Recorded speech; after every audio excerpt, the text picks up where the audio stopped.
வணக்கம். யார் யாருக்கு தேங்காய் பூ பிடிக்குமோ அவங்க மட்டும் இந்த வீடியோ பாருங்கள். அதுக்கு முன்னாடி என்னோட சேனல் சப்ஸ்கிரைப் பண்ணிங்கன்னா சப்ஸ்கிரைப் பண்ணிட்டு வீடியோ பாருங்கள்.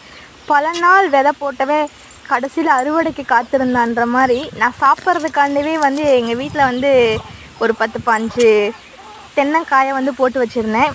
அது முளைச்சி வந்துச்சு. முளைச்சோடனே அவ்வளோக்கா உள்ளே பூ இருக்காது அப்படின்னு சொல்லிட்டு நல்லா வளருதுன்னு சொல்லிட்டு விட்டு வச்சுருந்தேன். சரி இன்றைக்கி எப்படி தான் இருக்குது அப்படின்னு சொல்லிட்டு ரொம்ப நாள் வெயிட் பண்ண முடியாது இல்லையா? நம்ம பார்த்தோன்னே நம்ம கொஞ்சம் விளைஞ்சிருச்சுனாவே அதை சாப்பிடணும்னு தோணும்.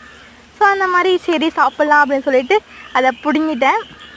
ஈஸியாக தான் இருந்தது, ரொம்ப கஷ்டமாக இல்லை. ஸோ அதில் நம்ம அருவாளை வெட்டினா அது கரெக்டாக ஷேப்ரான்னு சொல்லிட்டு தேங்காய் உரிக்கிற இதில் உரிச்சிட்டேன். உரிக்கும் போது பார்த்திங்கன்னா ரொம்ப இதாக இருந்தது. ஏன்னா மற்றதெல்லாம் பரவாயில்ல, இது ஊறி இருக்கு இல்லையா? அதனால் கொஞ்சம் கஷ்டமாக தான் இருந்தது. ஆனால் வேறு வேறு லெவலாக இருந்தது. தென்னை மரத்தில் நம்ம லைட்டாகவே தோணாவே தெரியும்.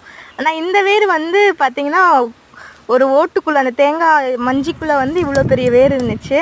உடைக்கலான்னு ட்ரை பண்ணும்போது உடஞ்சி விழுந்துருச்சு. சரின்னு சொல்லிட்டு உடச்சா உள்ள வேறு லெவல் எல்லாமே. நான் கூட சின்ன பந்தா இருக்குன்னு நினச்சேன். பெரிய பந்தா, நிறைய பெரிய பூவாக இருந்தது. ஸோ அது கூட தேங்காய் நாட்டு சக்கரை வச்சு சாப்பிட்டா நல்லாயிருக்கும். நான் ஆல்ரெடி சாப்பிட்ருக்கேன். ஸோ அது மாதிரி சாப்பிட்லான்னு ட்ரை பண்ணேன். ஸோ எங்கள் பூனைக்கு வேறு வேணுமா. ஸோ இந்த வீடியோ